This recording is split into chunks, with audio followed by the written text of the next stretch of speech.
آج ان کو پیش کیا ہے 24 گھنٹے کے بعد، اور ایک FIR سامنے آئی ہے جس میں کہا گیا ہے کہ انہوں نے کوئی 50 لاکھ روپے کوئی رشوت لی ہے، اور دفعات جو ہیں وہ 406 لگائی ہے اور 506 2 اور 34۔ اب ریمانڈ کی استدعا کی گئی ہے کہ 2 دن کی دیجیے، لیکن جیسے کہ آپ نے دیکھا کہ کپڑا ڈال کے اور ہتھکڑی لگا کے ہی وہ لے کے آئے ہیں۔ لیکن صرف میری گزارش یہ IG اسلام آباد سے کہ کل تک مجھے ایون ناؤ جب ان کو عدالت لائے ہیں تو ہمیں بتایا ہی نہیں گیا کہ وہ کس کیس میں مطلوب ہیں اور کس کیس میں ان کی گرفتاری ڈالی گئی ہے۔ تو وہ FIR ابھی انہوں نے ڈی سیل کی ہے اور ابھی بتایا ہے کہ یہ کیس رشوت لینے دینے یا کرپشن کا ہے، اور ایسا میری آنکھوں کے سامنے میں حلفاً کہتی ہوں اللہ کو حاضر ناظر جان کر کہ یہ FIR بالکل بے بنیاد ہے، ایسا کچھ نہیں ہوا ہے۔ میں حلفاً بیان دینے کو تیار ہوں کہ ایسا انہوں نے اپنے ٹینور میں ایسی کوئی بھی خرد برد نہیں کی، اور اگر ہوتا تو آپ کو لگتا ہے کہ یہ PDM کی گورنمنٹ ہمیں بخشتی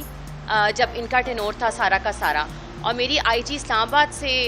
بہت میرا شکوہ ہے کہ میری بچیاں اور میں جس دکھ اور درد سے گزرے ہیں اس 24 گھنٹے کے ٹائم پیریڈ میں، یہ صرف میں جانتی ہوں اور میرا اللہ جانتا ہے۔ بٹ اینی ہاؤ ہمیں پوری امید ہے کہ اللہ پاک کوئی نہ کوئی آگے بھی 2 کیسز میں نکالا ہے، اور اب آگے بھی اللہ تعالیٰ کوئی نہ کوئی راستہ نکالے گا۔ ایک تاثر پایا جا رہا ہے کہ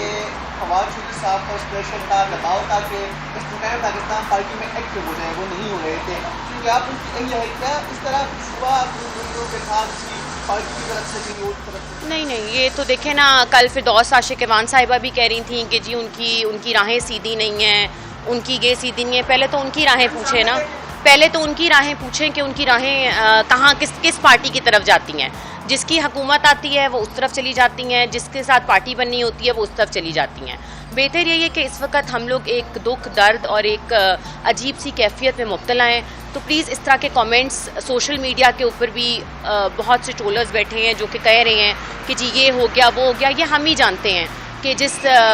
سچویشن سے میں گزر رہی ہوں اور میری بچیاں گزر رہی ہیں، اور امید یہی ہے کہ اللہ پاک کوئی نہ کوئی انشاءاللہ راستہ نکالے۔ مزید حالات حاضرہ سے باخبر رہنے کے لیے ہمارے چینل iPoint TV کو سبسکرائب کریں۔